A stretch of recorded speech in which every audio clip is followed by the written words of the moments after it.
swing and a drive. Right field and deep. Back goes Aquino. It's got a chance. Gone. Get out the tape measure. Long gone. Fly the W! Cubs fans, it's time to fly the W with Dustin Rhodes and Paul Crawly Jean.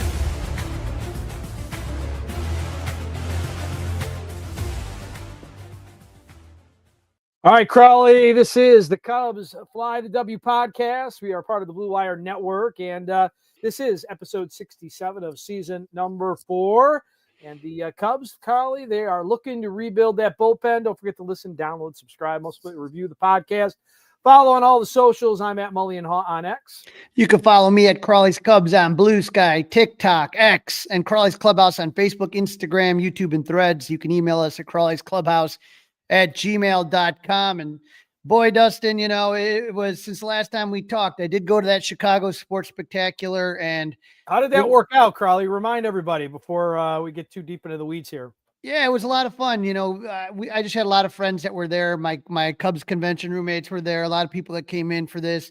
But Sunday was just fantastic to see Anthony Rizzo. He was great. I got to talk to him for a little bit. David Ross, I was actually talking to him a lot. I was kind of waiting for Wilson Contreras. So sometimes you're in line waiting for guys to show what up. You needed signed. Oh yeah. So you pay for that in advance.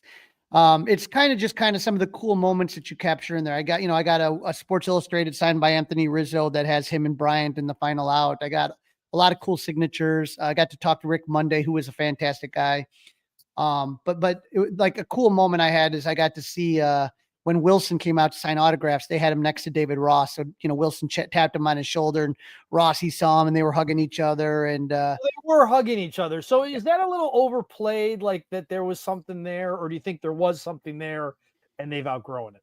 I wouldn't know. I would say, if you're asking me, I'm sure Wilson's very much like Carlos Zambrano, very emotional guy, one of those guys that is really a great human being. But David Ross. but when you talk about Wilson and Carlos Zambrano, like both of them are really fiery guys, and sometimes would lose their cool, and that's something it's hard to do on a baseball team. You don't want people losing their cool, right? And so I think though that they have, I think any guy that was on that 2016 has that shared history that they will never forget. So, I mean, I'm sure they had their ups and downs. I don't think they hated each other, but it was great to see them smiling and laughing and hugging and talking to each other. It's about. And did David Ross look like calm, cool, collective, ready to potentially get back in a dugout, or how did he look? For himself? He looked great, and he was great with the fans. He interacted with the kids, especially. He's really good with the kids, and very thankful, very appreciative that people came out to see him, and it's hard. It's awkward, obviously, with everything that happened, but it's why I'm glad Ryan Sandberg never got the Cubs managerial job that he wanted so much. Interesting. You don't want that weird awkwardness, because eventually you're going to get fired. Joe Madden freaking got fired. And he won the World Series. You get hired to get fired, right? Right. And so, I hate that fact. I hate the fact that now there's just this awkwardness. And, my hope is that when Jed and Carter, who knows, whenever they move on, I think Ross would be happy to kind of come back into the fold, hopefully. So, but it was great seeing all the guys, Leon Durham, Rick Monday, Contreras, Rizzo, Ross, all the guys I got a chance to talk to. They were great, and everybody was great out there. So I appreciate one more on the old skipper, David Ross. Your best guess, shot, no shot, shows up for CubsCon? No shot. Zero shot. Zero shot. Okay. I give it a zero shot. I would be. Rizzo can't talk him into it. Absolutely zero shot. There's no way he's going to be in a room on a stage shaking hands with Craig Counsell and being in the same place as Jed Hoyer. No way. No way. I mean, look, he did a great job with what he had. I wouldn't say that. He was put in a position where this is today's game. And I think Joe Madden's complained about this a lot, and no offense, he has every right to, where basically they're just micromanagers is all they are. They're getting everything from above. And I think David Ross did everything they asked him to do, and they let him go. right? They said, we think that there's someone better. So in your opinion, he tried to play along and that still wasn't satisfying enough. Correct. Okay.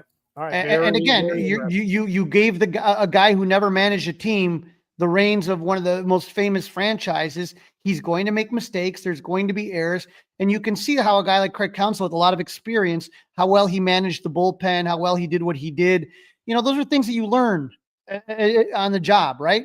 Yep. And I just feel like, you know, David Ross was basically, you would never, right? You and I both have kids. You would never give your 16-year-old child a brand new Mercedes-Benz. It's just dumb. They're going to crash it. They're going to make mistakes. Great analogy, Crawly. Yeah, great analogy. Great analogy. You're basically saying to David Ross, here is this huge franchise. You're going to make mistakes, and the mistakes you make, when you make them at the level when you have the type of media, whether it's the Cubs, whether it's the Dodgers or Boston, it's not like you're doing it in Oakland. Right. Mm-hmm. No, there's a little bit of a magnifying glass on it, right? Mm-hmm. Right. You're in the spotlight. You're under the microscope. Whatever analogy you would like to use. But they basically took all the players away from David Ross, gave him a rebuild lineup, and again trying to learn on the job, and that wasn't good enough. And when you talk, you're not going to get over that as quickly as you think. It's going to take some time and probably some different faces in the building before David Ross comes back, in my opinion. If he's there at CubsCon, it'll be one of the greatest shocks that I can even think of. You know, like I would be absolutely stunned if he's there. Floored by that one, huh? All right. So I thought that's where you were going to go. I thought it was worth getting that opinion back out there. I'm glad to hear that he was out and about and looking good for himself, and no worse for wear. So good for him. But that's not why we're here today. We're here to talk a little bit about bullpen, and it is the coldest day so far, probably of 2025. It's definitely one of the coldest days of December in 2025. So talking a little hot stove would be good. Yeah, and the Cubs really kind of made their first move since the last time that we had an opportunity to talk, signing Phil Maton to a deal. And Dustin, I think what really kind of surprised people about that signing, now I know it's not earth-shattering, but the fact that the Cubs actually spent money on a bullpen piece is not something that traditionally is in Jed Hoyer's wheelhouse. Right. That's not their blueprint, right? That's not the script that we've started to read over the last couple of years. No. And so if you kind of take a look at what Phil Maton done, he had a really good year last year. He was 4-5, but with a 2.79 ERA in 63 games, 61 innings pitched. He had a whip of about 1.06. So when you get to the 1.00, that's when things look really, really good. But he's a guy that strikes out a lot of batters. He gets a lot of ground balls. He's got a wicked curveball. And so it kind of, it is a good, important piece right now. And so, the Cubs, when we talked about the bullpen earlier, you Brad Keller, Drew Pomeranz, Caleb Thielbar, Andrew Kittredge, all free agents, all able to sign elsewhere, and they will, right? And Kittredge is already gone. He's already off the market. And so you also had some not important bullpen arms that are free agents in Ryan Brazier, Aaron Savali, and Michael Soroka. And they while we were gone, they non-tendered Eli Morgan, who was a total bust. Yeah. When you think about the bullpen in general, there's also guys that you always kind of forget that they burned through, but you remember Chris Flexen or Taylor Rogers or Genesis Cabrera. If you don't, that's okay. It's better that you don't, right? Yep. And so when you look at what they got in the pen, you got Colin Ray and Javier Assad, you got Ben Brown. Those are all swingman type guys. It'd be interesting to see if maybe they do decide to go with Ben Brown out of the bullpen. But other than that, like when you're just talking about straight up relievers on the 40-man roster, talking 40-man, you got Daniel Palencia, Porter Hodge, Galvin Hollowell, Luke Little, Jack Neely, and Ethan Roberts. And out of those 6 names, Dustin, the only one to read a lot of good high leverage innings last was Daniel Palencia. So you got just this bullpen. They have to rebuild it. And I think Phil Maton, right, a good for. I'm hoping we're done. Just how they is going to be a question. Like, so a good first step is what you're saying. A good first step, good first pickup. Right.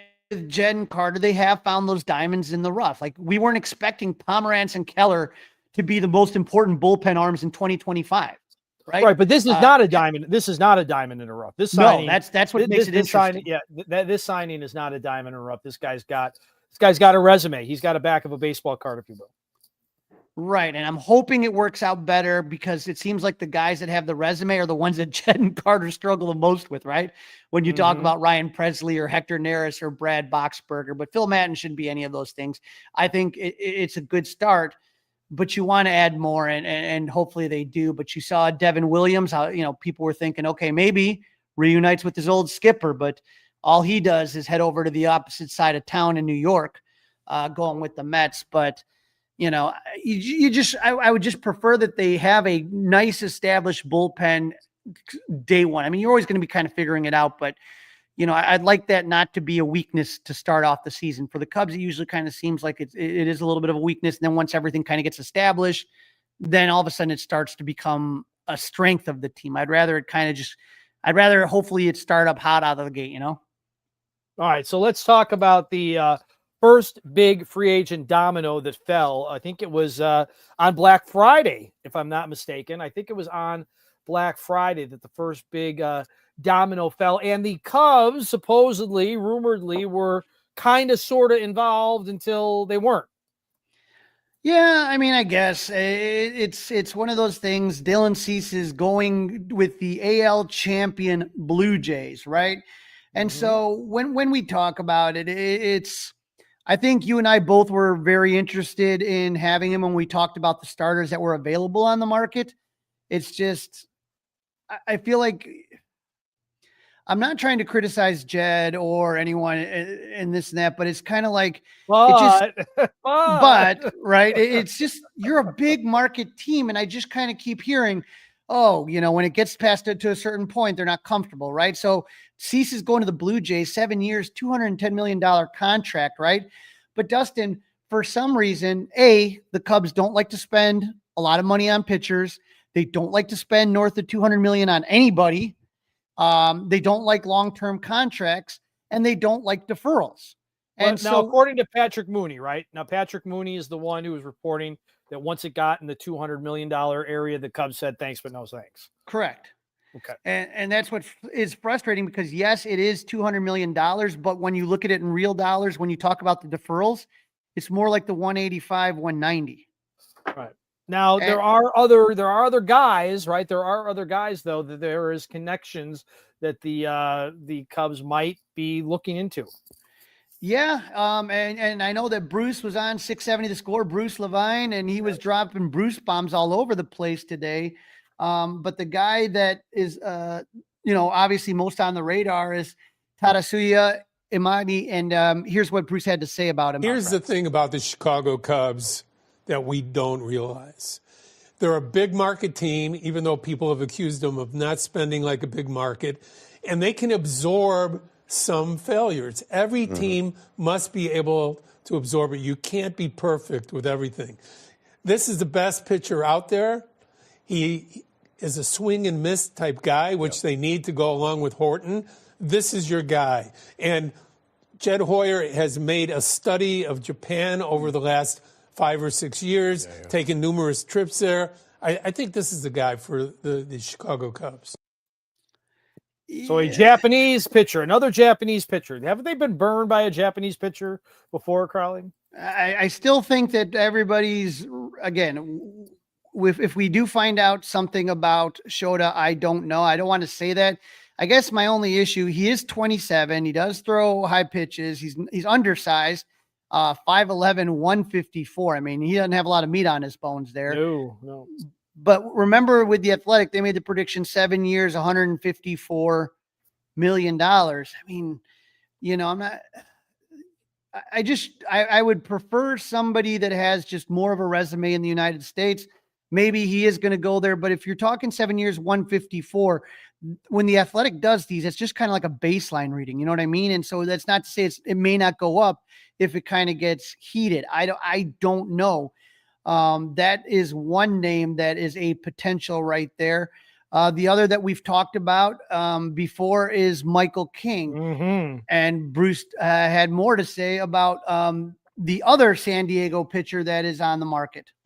Well, I think the Yankees were kicking the tires on him again. I know the Cubs like him. If you look at his innings pitched and his injury history, it's not a guarantee. When he's healthy, he's been really good. But is that a 2 or 3 year deal for the Cubs? Is that something that will leave the winter meetings next Thursday, knowing that they added that to the rotation? Will that be the solid move they make to move forward, or is it going to be trade? Are they going to move for Joe Ryan? Are they going for Sandy Alcantara? Is Mackenzie Gore back into the mix? Certainly, who doesn't fit, into a Washington team that's going to be even worse this year. See, when you talk about Michael King, right? When you talk about Joe Ryan, who I don't know. When you talk about Amai, these are guys that you're hoping have a lot of upside, right? It's not like you're getting Garrett Cole, or it's not like you're getting Tariq Skubal or something. It's kind of like it just feels like the Cubs are continuing to be so careful about every little thing. And I'm not saying you're not going to be careful when you're dropping, 150, 200, 250, whatever $1 million, you're going to be careful. But you also can't be so cautious that you constantly miss out on every guy that's out there. How many times can we just kind of shrug and be like, well, yeah, we're not going to get Juan Soto. Yeah. The old bridesmaid, never the bride, right? Right. That whole thing. Mm-hmm. Kyle Tucker. Cubs came in second place yet again, right? Right. And they were already talking about, again, we were talking about that with Dylan Cease. Kyle Tucker's over in Toronto. Not in Toronto. He's in Florida checking out Toronto's facilities. I mean, it's one of those things where it's just like, did anyone believe that the Cubs were going to be in on Kyle Tucker for $400 million? Like, it's not even a part of the conversation. And I guess I just get frustrated because I feel like they should be, and there shouldn't be a top tier free agent that if the Cubs don't think could take them to the next level, that they shouldn't be in on. And yet somehow I feel like, Dustin, we're having the same conversation we've had the last 3 or 4 off seasons. Let's give Jed time. It's only December 2nd and they'll make a couple moves and whatever, but like, they're not going to be in it for like any of the big dogs. I don't think. And that's not to say Amai may not come here and just blow everybody away, just like Shodi Imanaga did the first year. Yep. But you saw the problems you had the second year. And again, you did a great job with Matthew Boyd, who we're going to talk about in a minute. I was just going to say, speaking of guys in their second year with the Cubs, right. But who's to say that, we're going let's talk about Matthew Boyd. Matthew Boyd is announced that he is going to play for the home team, right? USA. Here is what he had to say about playing for the Stars and Stripes. Any chance to get to represent our country is something that's really special. And I'm grateful for this game. It's given me so many opportunities. I get to play a game for a living. In 2009 on the 18U team, I was the last cut. In college, I was a replacement player. I was the guy holding the spot for the guys that were in the College World Series. And then, I got sent home and went back to playing college summer baseball. So, I definitely told I told the guys I was interested in doing it. And D-Row called a couple weeks ago, and man, when he called, it was something I just knew I wanted to do. So, prayed about it. And, I'm super excited to get this opportunity and, represent Team USA to the best of my ability. All right. And nobody wants to take him away from that. He was 14-8 this year, 3.21 ERA. He was a Cubs all-star representative. You could say, look, Jed, you did a really good job with that upside, but 179.2 innings pitched. Okay. And that's not including the innings he pitched in the postseason. All right. And so if you go back and you work your way backwards from 2025, 2024. So it sounds like you're not thrilled with it, Crawly. It sounds like you're not thrilled. He's got 39 innings pitched in 2024, 71 in 2023, 22. He had 13. He had Tommy John surgery. I mean, I'm just worried. This is a guy who hasn't thrown more than 100 innings since 2019. And so I am nervous. I'm not, even if there wasn't this World Baseball Classic, which I love the World Baseball Classic. For Team USA, this is awesome. This is really, good. But at the end of the day, for me, it's a fun event and it's a nice little distraction, but I'm all in for the season. And I am too. The one thing that I thought of right away was Javier Assad. Didn't Javier Right. Assad do really well in the World Baseball Classic, but then left the World Baseball Classic hurt, and he's been dealing with, feels like, with an oblique for 2 seasons now, off and on, right? It's never really gotten right. I don't remember him getting hurt in the World Baseball I Classic. thought he was hurt coming out. I thought he was hurt coming out of it. I think, but in 2024, I don't think it affected him. I think obviously 2025, it was more of an effect, but who knows? Maybe it started there. He was able to pitch through it. Wear and tear. I'm just saying that's where my mind went. Again, Right. I don't want to be a hypocrite because I always want guys to represent their country. I always do. So I can't be a hypocrite like that. But of course, as a Cub fan, I'm more worried about the season than I am about the World Baseball Classic. Right. And I'm just worried about like high stress innings before being completely ramped up. And people are going to tell me, well, they limit their innings and they do this. I get all that. I 100% do. But, you can't tell me that again, two of your best pitchers last year, Cade Horton and Boyd, threw way more innings than they ever have before. And I don't know what kind of effect that's going to have on them going, you're hoping again to get into October. What effect is that going to have on their arm, if any? I don't know, but I like the fact that when you're in spring training, Dustin, you control everything. If you want to take a guy out after 15 pitches, you take a guy out after 15 pitches. I wonder how much conversation Craig Counsell might have depending on this situation, right? Does he pick up the phone? Does he shoot a text? How did he get involved? You wonder if there's anything like that. I'm sure there's some conversations, and again, they do limit how guys are used. They're very careful. They're not going to be dumb about it. Mark DeRosa, former Cub manager, is not going to be dumb about it. Nobody's going to be intentionally possibly injuring anybody.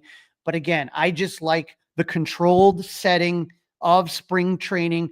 You are completely in charge. That player is under your eye the entire time. You see anything, you hear anything, you're right there. You make decisions. Here, he's going to be, they're going to be playing in Texas, Team USA. They're going to be playing in Texas. And so they're not going to be in Arizona. There's not going to be any Cubs guys, doctors, coaches, managers there. Who knows? And then I just would rather err on the side of caution. And that's just me. I love the World Baseball Classic, but in this situation, if you told me, I don't know, if you told me someone else from the Cubs, let's say Dansby Swanson was going to be doing the World Baseball Classic, I'd be like, go for it. Go Dansby. Yay. With this particular different for hitters and pitchers, or just this particular pitcher? I would say I'm a little bit more hesitant with pitchers, but especially this particular pitcher in the situation that he's in, coming back from injury, throwing more innings than he's ever thrown before. I would just have complete and total control over what he's doing, rather than seeing what happens later on and hoping that nothing happens. Because if he goes down early, where are you at? You know what I mean? You are listening to the Fly the W podcast. We are part of the Blue Wire Network. This is season 4, episode number 67. The Cubs looking to rebuild the bullpen. Don't forget to listen, download, review, subscribe to the Fly the W podcast. A 5-star review, we'll take it. Email us at crawleysclubhouse@gmail.com. Don't forget you can watch us on Crawley's Clubhouse YouTube page. And in this segment, Crawly continues his tour of the Cubs minor league affiliate. And this time, talks to play-by-play voice of the South Bend Cubs, Brendan King, about some of the top prospects that played last season for the Cubs High A affiliate. This is episode 67, season number 4 of the Fly the W podcast, part of the Blue Wire Network, and we hope you will download. We hope you review. We hope you subscribe. We hope we have earned a 5-star review. Don't forget to email us, crawleysclubhouse@gmail.com. Don't forget you can watch us on Crawley's Clubhouse YouTube page. All right, Crawly, we've got some big winter meetings coming up in Orlando on Sunday. So let's take a look at some of the news away from the Cubs, but around Major League Baseball. Yeah, there hasn't been a ton of movement, and that's why you get excited for the winter meetings. We talked about Devin Williams, 3-year contract with the Mets. Again, deferred money. I still don't get why the Cubs are so against deferred money. But whatever. Ryan Helsley was somebody that everyone was really hot Maybe with. it's going away, Crawly. Maybe it's not going to be allowed anymore. Do it while that's what Theo did. That's what Theo did. Remember, Theo was always looking for the ahead of the loophole. system, right? He was always looking for the advantage. Use it if you got it, right? Ryan Helsley is going to go to Baltimore. And so it looks like the AL East is really kind of starting to gear up a little bit there. So you got a couple of moves from the AL East, and obviously the Mets are always kind of in it. But I would say nothing really earth-shattering other than the Dylan Cease. The Dylan Cease stuff was absolutely huge, and it was really under the radar because it kind of got tucked away while everybody was eating turkey and pumpkin pie and pecan pie and stuffing and everything else that you have during the Thanksgiving fun. All right, so what do you think's you think there'll be something next week, or will it be a week after that? I usually tend to believe that everything is set up there. Like everything is kind of rolling. And then once you get back, I usually think the week after winter meetings, not saying nothing's going to happen, but I think usually you're kind of setting things up there. But we'll see if someone wants to jump the gun on this one here. But the meetings are in Orlando and they start Sunday. And, at the winter meetings, that's when the execs, the GMs, the agents, the owners, they're all together. And that, you sit there and you have seminars and you're doing all this other stuff, league business, blah, blah, blah. But there's a lot of agents and people that are going to be talking behind the scenes, not in front of the cameras. And hopefully some moves will get made. Obviously, one of the big things that happens at the winter meetings is the Rule 5 draft. And so that's going to be something that we talk about, when we, not right away, but we're going to take a look at kind of just seeing after the winter meetings what happens. There are some players that are exposed, etc., but I don't, who knows? I don't think that I'm not too worried about it, but you occasionally get something good out of there. The one that a lot of Cub fans will remember is Hector Rondon, who was a really, really good bullpen guy. He was a Rule 5 draft pick for the Cubs. I think that it's just fun to watch. That's something that I like to see. It's going to be December 10th. Okay. At 1 p.m. Central Time. So December 10th, mark it on your calendar. And that's what we're going to see happen. So, I think it'll be interesting, but Dustin, more interesting is what kicks off this winter stove meeting. Now, it is going to kick off this year with the Hall of Fame contemporary era, the Hall of Fame contemporary area. So they have 8 candidates, and I'm going to put them up in a minute, whose primary contribution, and Dustin, this is right in our wheelhouse, is to the game since 1980. So it's everything post 1980. And so what has to happen is a candidate needs 12 votes from the 16-person committee for induction. And so these are guys, Dustin, that you and I grew up with. And there are other guys that are clearly on this list for one reason and one reason alone. Okay. So if we're taking a look at this list right here, it's of course the big names, the names that I don't think that anyone can kind of get past is Barry Bonds and Roger Clemens, right? Like those are the big ones. And then when you go there, you also have Gary Sheffield. Gary Sheffield kind of has that PED. He's coming out of the woodwork and doesn't want to be associated with those guys. I saw he spoke to our friend Bob Nightingale. Yeah. You also have Carlos Delgado, Jeff Kent, Don Mattingly, Dale Murphy, and Fernando Valenzuela. So you need 12 votes from the 16-person committee. Dustin, there's a new guy on the committee. You know who that is? A former Cub Hall of Famer, Fergie Jenkins. Really? Yeah, Fergie's on the committee. So I was kind of excited to see that. I would think Fernando Valenzuela would get in on this, get in there. There is that emotional component. He passed away this last year. I mean, the thing that I just kind of keep looking at, though, the thing that just overshadows everything is Bonds and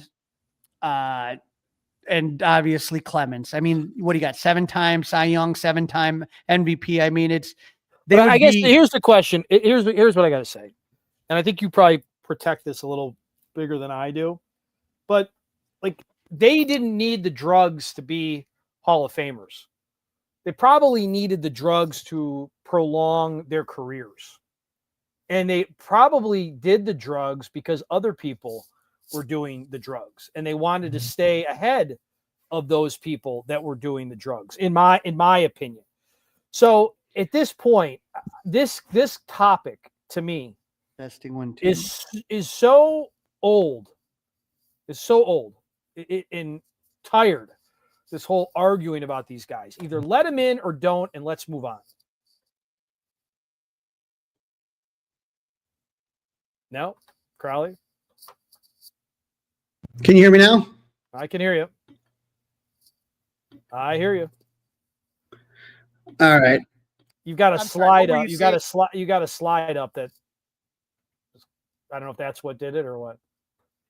Yeah, I don't know what happened, but we should be good now. But what were you saying about the players, about what you had to say? Well, I mean, Barry Bonds and Roger Clemens specifically, I don't know that they needed the drugs to be Hall of Famers. They may have needed the drugs to extend their career. They may have used the drug to combat others that were using the drug in that era. I'm just so tired of this conversation. Either ban them forever and stop bringing it up and stop putting them on ballots like this, the 2026 contemporary baseball era ballot, either on or off. Because then what's going to happen is, well, they got in with this special group that wasn't all writers and that. Don't you get tired of it, Crawly? Isn't it an old argument? Either you are a Hall of Famer or you aren't. What are the rules? What aren't the rules? They're black and white. This is not gray. This is black and white. And I'm not talking race. The rules are the rules, or they're not the rules. Which one are we operating under? Yeah, I get what you're saying, but the trouble is when you let Bud Selig in, the Hall of Fame, I don't disagree with you. I don't. He watched over it. He turned a blind eye. And that's where it gets tough. I mean, when you take a look at Bonds' numbers, I mean, it's just unbelievable. Same with Clemens. I don't know what's going to happen. I still think they're going to be made to wait. I don't think they're going to have the votes this year. Jeff Kent and Carlo. What is the point? I guess here's what I don't understand. Okay. What's the point of this little new thing? You know what I mean? This 2026 contemporary baseball era ballot. This is new. This is different, right? Well, you said this is 1980s and moving forward. Right. Why do they have either you nothing has changed. Their careers have not changed, Crawly, since they retired. Okay? If you take a look, Ken Rosenthal had a great piece in The Athletic that talked a little bit about how we kind of have to look at things a little bit different. So when you take a look at it, Dustin, for years, this is the birthday today of one of my favorite Cubs player, a friend of mine, Lee Arthur Smith. Okay. Took him forever to get in the Hall of Fame. Did his numbers change? No, but how we viewed the role of a closer and the importance of a closer did. Ron Santo. I mean, that's just a legendary. I think Lee Smith is a really good example. And I do think, I was just reading something on CBS Sports earlier today, getting ready for the podcast. You know, the 90s and the late 90s, 2000 era pitchers, okay, that are starting to come in. Like maybe we have to view them differently because, you know, we started getting away from guys with the complete games and the bullpens became more of a thing. And are we going to have to change that ceiling and, you know, high, low on whether or not you're a Hall of Famer based on innings pitched, right? That kind of thing. Right. I get that, but I'm talking about the hitters. Nothing changed. You take the bat, you go up to the plate. Nothing changes with the hitters. Nothing. But again, take a look at Dawson. Take a look at how long Andre Dawson took to get in, or Ron Santo. I mean, to me, when I take a look at Andre Dawson's number, well, I don't understand. I mean, Ron Santo, I get. There was debate there. Okay, there was debate. But I think there's a difference. I think there's a difference between being a first ballot Hall of Famer and being a Hall of Famer. Okay. To me, Ron Santo, if you look at the numbers, was a complete. But again, they didn't look at numbers like we look at numbers now. Right. That changed. And that's why we kind of look at things. And so this change to the ballot came a few years ago. And the whole point was you can't just have this, you know, it was the Veterans Committee is what it used to be called. Right. Okay. And you would sit there and you would lump in every single person that ever was involved in baseball from the 1800s to you know, the 1990s or whatever. And they started to realize that wasn't a great idea. So they rotated every 3 years, right? So you have the classic baseball era committee. And so that is everything prior to 1980. Right, And then you have I just say I'm just so tired of talking about Barry Bonds and Roger Clemens. Okay, like I say in personally, I say in the special wing that has the steroid era. It's a museum. It's the history of the game, right? It's the history of the game. You can't have Barry Bonds being honored by the Giants and then not let him into the Hall of Fame. Then don't let Barry Bonds anywhere near baseball. But guess what? They already did. So it's too late. Same with Roger Clemens. He's around the game. Either he's in or he's out. Not kind of, sort of. Like the whole thing with Pete Rose. Pete Rose was doing pregame, middle of the game, postgame on Fox, the biggest partner MLB had. So they were willing to use him to sell media rights and to get people to tune in, but he wasn't good enough to be in their Hall of Fame. Hogwash. Well, the Hall of Fame is different than MLB. Okay. And Pete Rose broke the gambling rule. We've talked about that before. I would say that in the Hall of Fame has their rules and has the way that they set things up. I think eventually you are going to have to let these guys in. I just think it's going to be hesitant, especially if you take a look that a lot of the guys on the committee are guys, they are guys that kind of more of the old school veteran and probably look down at the steroid era. So the players on this committee, Fergie Jenkins, Jim Catt, Juan Marichal, Tony Perez, Ozzie Smith, Alan Trammell, Robin Yount. Okay. When you think about those names, now there's a few other executives and then a couple media members and historians. So Jason Stark's on there, Doug Melvin's on there, a couple of Artie Moreno, a couple execs. But just looking at those players, I don't think they get in. I don't think Carlos Delgado gets in. But I mean, when you look at his numbers too, it's hard to believe he didn't get in. 473 homers, Blue Jays franchise, two-time All-Star, 3 Silver Sluggers. He's just impressive there. Jeff Kent, don't think he makes it, but again, has more home runs than any second baseman out there. Don Mattingly. I think Mattingly to me is someone that makes it. And you're taking a look in the 80s, 6 All-Star games. He won a batting title, an MVP, led the AL in hits twice and captured 3 Silver Sluggers, 307 lifetime hitter, 4 Gold Gloves, 8 total. So 8 total Gold Gloves. I mean, how is he not in the Hall of Fame? What about Dale Murphy? No Dale Murphy. And so you're saying Fernando Valenzuela. I'll say Fernando and Mattingly are the 2 that I think are going to get in. Again, what has Don Mattingly done since he retired? It's not what he's done since he's retired. It's the fact that he was the game overlooked. Hasn't changed. I don't agree. I don't agree. He had his time on the ballot. They have a long time on the ballot, Crawly. How long is it? 10 years or something crazy? Justin, all I can tell you is votes after that. I've seen them make mistake after mistake after mistake. I think I can see the pitching side of it. I think. I mean, I'm with you on the Lee Smith part.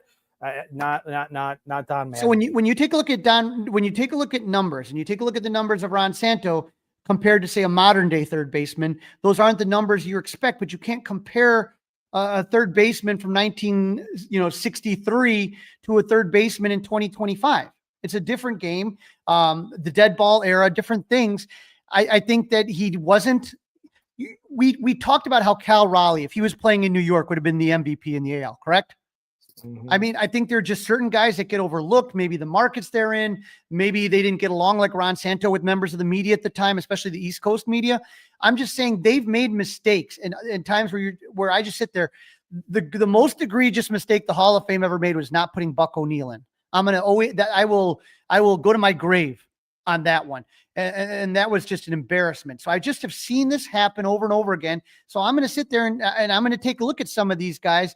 And again, when I take a look at Dale Murphy, he has a really good case. When I take a look at Valenzuela, or when I take a look at some of these guys, Don Mattingly, I think there's a case that you can argue.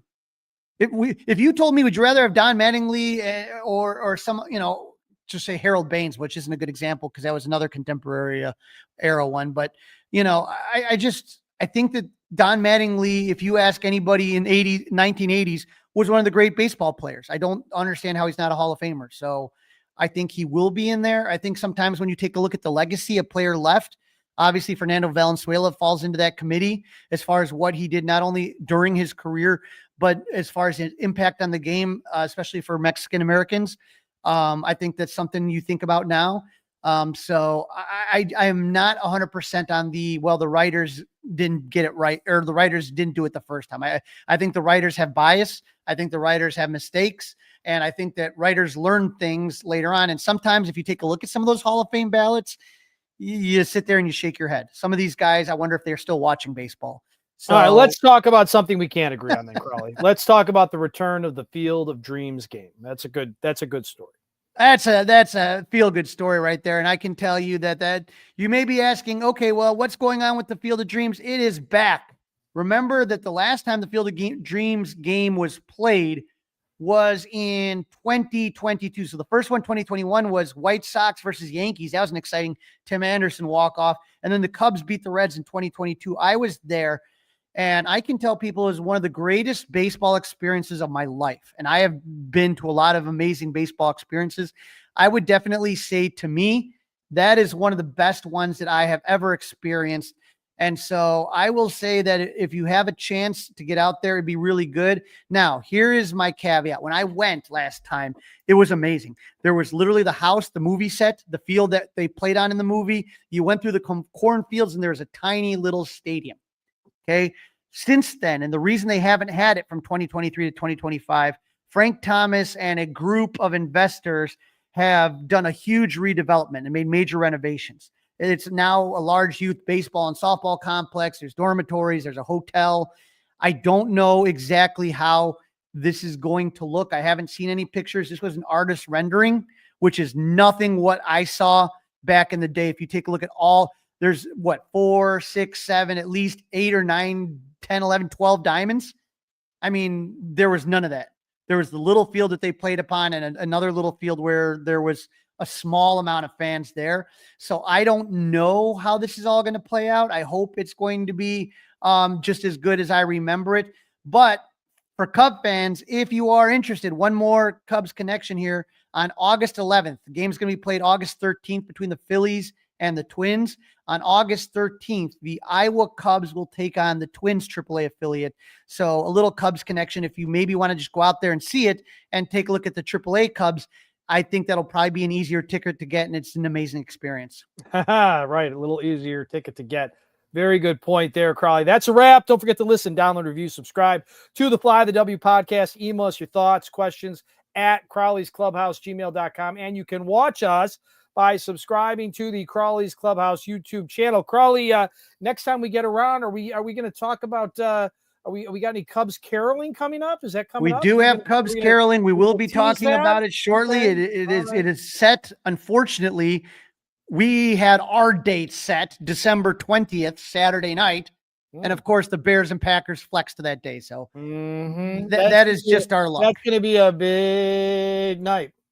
So hopefully people will come and carol, and we'll stop and have a drink at every bar and watch some of the game. We'll just watch it in different places, but it'll be fun. We'll have hot stove. We'll have the winter meetings, Rule 5 draft. We'll find out who did get into the Hall of Fame from the contemporary ballot, Dustin, and it'll be a lot of fun. All right, Crawly, we'll catch up soon. Have a good one. Go Cubs!